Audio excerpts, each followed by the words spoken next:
I am Celtic Guardian, strongest of all the elven swordsmen. My master's in trouble. I shall avenge him. Thank you, master, for calling me. I will so channel my chant. Hoo da da, hoo da da. This is the team captain, Team ToooBananas again, like always. Don't forget to like, comment, and subscribe. But last night I got first place with the Oob leader. So I'm a really huge fan of this leader.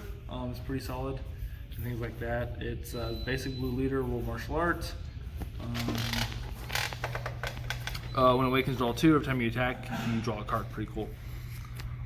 His active main is actually a lot more effective now than it was originally, because all these boss monsters are out and you just keep bouncing the shit out of everything back. So when he attacks, draws a card like normal.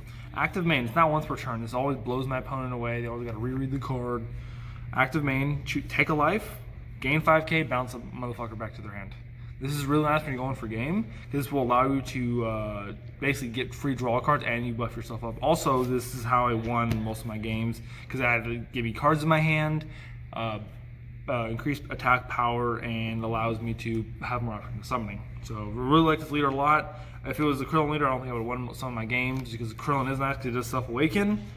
But the fact that I can take all my life if I want to, just bounce everything back. It's just basically free spot removal. Doesn't get around barrier, but fuck it, you know what I mean? Start off, I play 4 of these cards. Not sure how I feel about this card. I threw it in there because I was like, why not? I built this deck on Monday. I got the cards for yesterday because I bought power boosters, things like that. This card's solid, just like a super combo, but it's an extra card, so they can't hit it out of your hand, and they can't steal it with effects. But I'm not sure if the deck really needs this card. This card did help me at one point in the game, but if it was like a different super combo, like an actual super combo that wasn't blue, it may have been more effective, so I might end up actually cutting this out of the deck.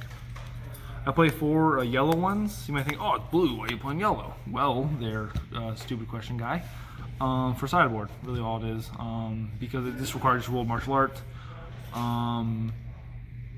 And sideboard's yellow. But realistically, in best of 1, it should have just been a sparking. You get your sparking out so quickly, so I do regret that. It hurt me a little bit, it being the 5-1, because if it was sparking, it would have been live throughout the entire game instead of around that 5 or less life, so it kind of sucks a little bit.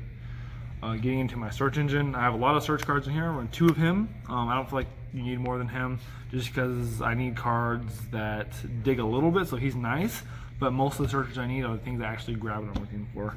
And so I usually, by the time I play him, I usually have what I need anyways, and if I don't, I'm probably gonna lose, which I went 4-0, so you tell me if I lost. I play 4 of this guy. This guy's really good because the cards that we do need that are not searchable, he helps me pull them out, which you'll see later in a little bit. He's also a negate as well, which is very helpful. I should have played him as a negate, and I almost ended up costing me the game against Fuji, because he was my game 1. It was a super good game, but I realized a really cool combo, because I'd never played the deck before, and if I would have played him, I wouldn't have had risked losing, so should have played him first. Here's the new beautiful Dende. I run at 4 of him. I feel like 4 is a little aggressive, but I like him at 4, that way I guarantee to draw the combo I need for him. So he's a very powerful 1-drop. He's a 1-drop that hits the board, you search your deck for a world tournament that's 5 or less, and you warp it. The reason why that's really good instead of adding it directly to your hand is because your opponent has hand control on turn 1, you may lose the card, which is amazing. So I'm really glad that he does warp it, because I always play him on turn 1. After that, he's almost dead to me. I just charge him realistically because he's not part of the combo, so I may cut him down to 3, but he'll just stay at 4 just because I don't want to risk it. You know what I mean? I don't like no biscuits. Next is the beautiful Videl. It's actually nice to have a mom that's proud of me, so I was pretty happy about that.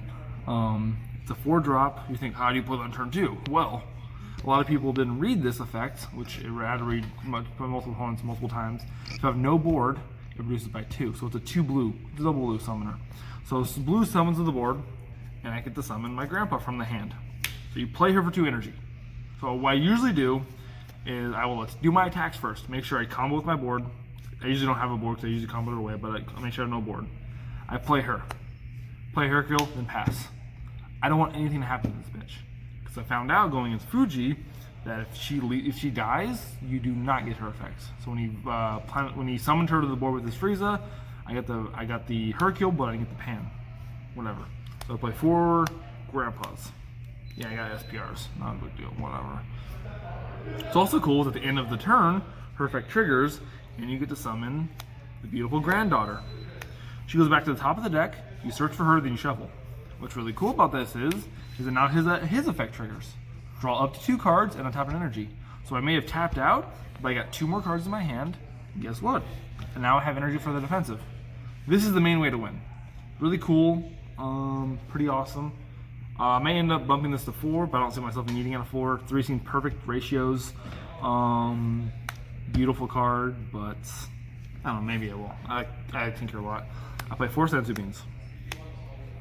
Strong card, blue, you're gonna run Sensu Beans. I usually use it more for the offensive to help me get out my turn 3 kills and turn 4 kills. My opponent doesn't keep nimbusing me. Play 4 Dimension Magics. In one of my games against Paul, shout out to Paul, really close game. I ended up charging one of these, which is a huge play mistake because I was at 5 life for a bit. And if I would have not charged this, I could put myself at 4, which would have given me a better chance of winning. Because what ended up happening with him is he passed his turn. I had 2 cards left in deck. I drew 1 for turn. I had 5 life. Luckily, I top decked the pan, which I'm not surprised I top decked it because I kept digging for it and couldn't find it anyways. I couldn't attack from the leader because I had 1 card left in deck. Played pan, he negates it. I take the life, use my leader's effect, bounce his blocker to his hand, drew a draw card. I was like, fuck this. Use the effect again, drew another draw card. I was like, dang it, I have 2 life left. So what I did is I believed in my deck. How are the cards?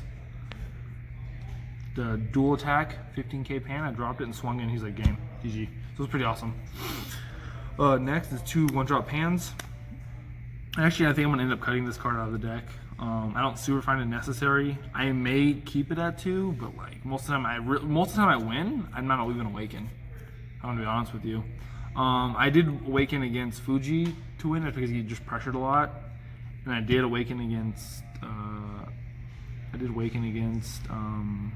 What's his face? Paul. But like realistically, these really didn't help me that much. If they were like, I think they might be at all costs, just an at all cost in there for a triple striker. I'll look into it. But yeah, the card's pretty solid. It's a 1-drop. Helped me a little bit, but honestly not as much as it should have. I run 2 Mr. Slaves. Beautiful foil card. Didn't help me at all. Not gonna lie, definitely gonna get cut. With 2 Trunks. You may think, why do I play 2 and 2? Well, the spice is about to come. What's really cool about this strategy is that I can bounce him back to the hand and just recast it, swing with it, and then trigger Trunks' effect, which I never could do, but never had a chance to do because I just won anyways. But I play 4 of the Sun Path to Infinite, which is a really strong card because actually this card actually helped me beat Fuji. I swung with my pan twice, did the damage, whatever, bounced it back to my hand, played him, then I casted pan again, drew 2 cards, and then swung in at him, and bam. Helped me really win. Right at that point, he had a bunch of 10Ks in his hand, GG. But another card that's been helping me win is the beautiful Ultra Instinct SPRs. I've had these bad boys and not played for a long time, and these beautiful guys missed coming out to play. Strong card. I won 2 games with this card.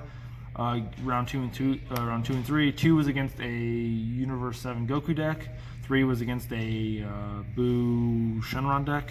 He kept nimbusing me, and for my final attack, I just swung at him with Ultra Instinct. I comboed him to like 45,000. I was like, your move. And he tried to combo. I was like, you can't combo. I was like, oh shit, that's that one. I was like, yeah. This is actually a really good deck. I love it a lot. I'm definitely gonna make a lot of changes to it because I feel like the deck has not the. I do like the way the deck runs, but I feel like I could fit some more, like another engine in there. Or whatever. Would you consider objection? No, definitely not. I wouldn't turn 3 most of the time, anyways, or turn 4. Objection wouldn't help at all. Because turn 2, I need to dedicate to my Videl play. Turn 3, I usually play Ultra Instinct or another aggressive play. What about any negates? Yeah, these are actually over 8 negates. These are negates right here. And then those 1-drops are also negates as well. So 8 negates are pretty solid.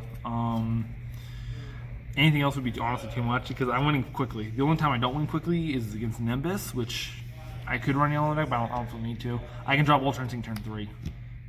Literally double swing with pan and then drop this bad boy out. And GG. So this is Oob. Got first place with it and it was pretty awesome. Signing out.